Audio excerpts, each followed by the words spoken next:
Hi, this is a little video I'm making for my friend Mike, who's needs to get his head round intermediate switching for a loft conversion that he's doing.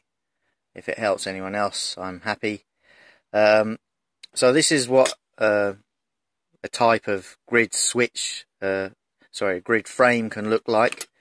You put switches such as this in it. This is called a MK grid switch. On the packet it says 20 amp single pole. This is the important bit. One way switch. And let's have a look at that. Problem is, you see, they all look very similar from the front, but I like the MK because they reveal themselves from behind. So when you look at this, you can see a bit of metal shining in there and a bit of metal shining in there. But there's 4 holes in total. So if 2 of the holes have shiny bits of metal in them, then this is a single pole. If there's 1, 2, 3, then you know it's a two-way switch. And if it's 1, 2, 3, 4, then you know it's an intermediate switch. So Mike, if you wouldn't mind buying MK 2-gang grid frame, that's part number 81450.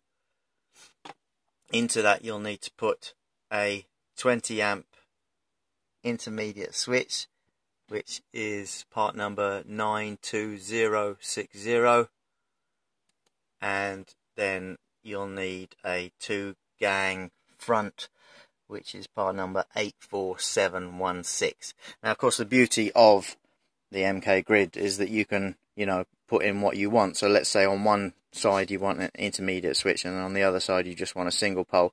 Well, then you'll buy this single pole switch for that second one, which I think is a lot cheaper. But it's just the flexibility that makes MK so good. So your current situation is that you have a two-way switch in one light switch. And what that means is that the power comes into here and then flips between here and here. I don't want to confuse it. There is actually this word common here, but in essence what's going on there is power switching from one pole to another, in a two-way switch. So you've got the little switch that goes between that and that. You can work this out by getting your tester out and working that the live is here, and then it switches to here and switches to here. This is very easy to work out. There's nothing to that. So, and also on the other side there'll be another switch there. So what's currently going on is the power's coming in here, it's being switched to either here or here, and then it's going over to here and being switched to here or here, then going on to actually power the light.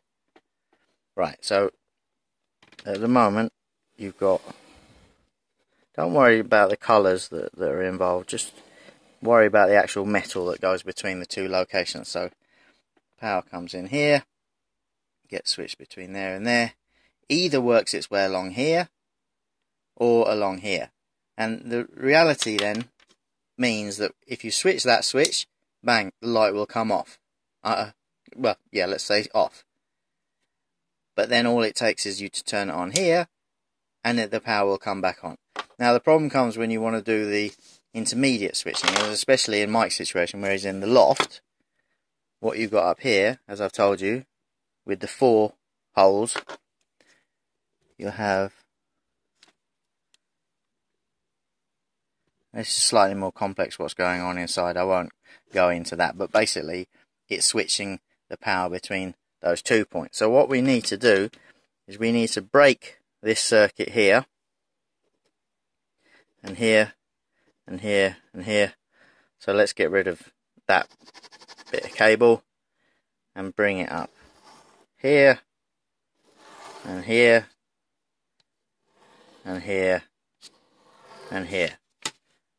Now, in reality, it is going to be more complex than this, because to get 4 pieces of metal going up to this switch here, you're going to have to use either 2 times twin and earth cable, or trust me, I don't want to complicate it by actually going into the cabling, because at the end of the day you also need earths and stuff in it.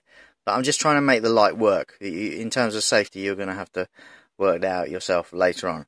But once you've broken into these points here and hooked it up like this, then that will be your intermediate switching taken care of. Good luck.